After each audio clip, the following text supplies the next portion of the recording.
Hi guys, welcome back to my channel. I've been seeing these almond croissant baked oats everywhere in my feed. I thought I would give them a go and I found a recipe online, so I'm going to show you how I made them and the things that I would change with this recipe, just like the quantities and stuff.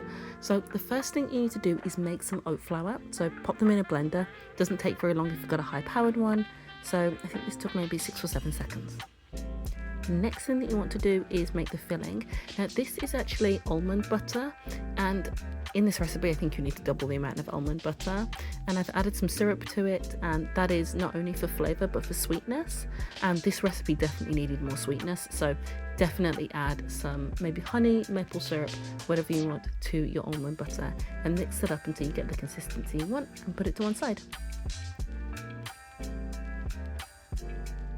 Now I've got the rest of my ingredients, so into the same blender I'm adding my sugar, my eggs, obviously at room temperature, and I'm adding yogurt and milk.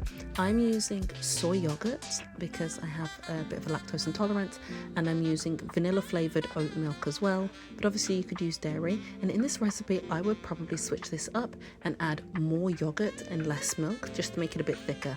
So I'll put the recipe in the description below, and I'm also going to put the things that I changed in the description below as well.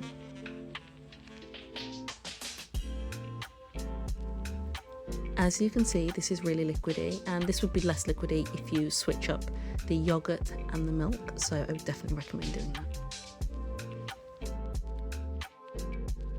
So I have my oat flour, I've added some fine sea salt to it, I've also got some ground almonds. Those are optional, but they just pump up the protein. You could use protein powder instead.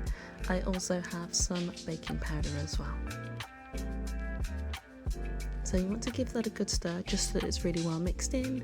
It doesn't take very long, but you do want everything to be all together mixed before you add it to your liquid ingredients.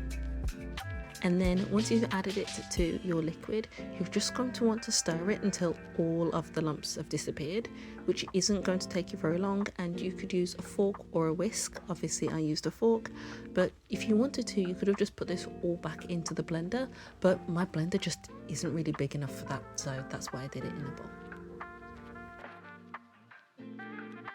I've got a glass dish here, but obviously you could use metal. Metal will help this cook quicker than glass, so just bear that in mind for the cooking temps. I'll put both in the description below. And I've lined it with baking paper. You could obviously use foil, or you could use non-stick spray, and that would work fine as well. So now I'm adding my almond butter. Obviously, like I said, I would recommend adding more almond butter. It does sink a little bit, but that's absolutely fine. You could swirl it in as well if you wanted to.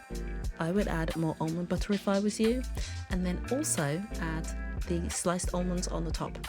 The more sliced almonds, the better as far as I'm concerned, and they toast really nicely on the top as well, which just gives you a bit of a crunch as well, which is great for texture.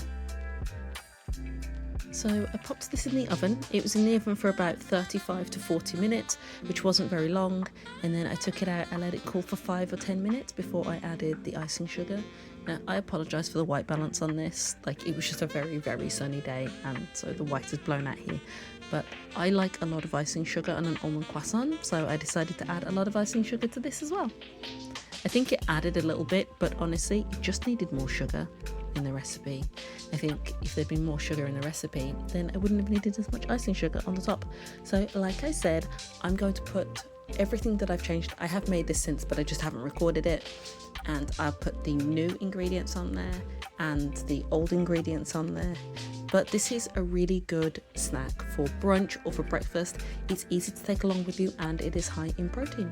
So anyway, thanks guys for watching, and I'll catch you in the next one. Don't forget to like and subscribe. Bye!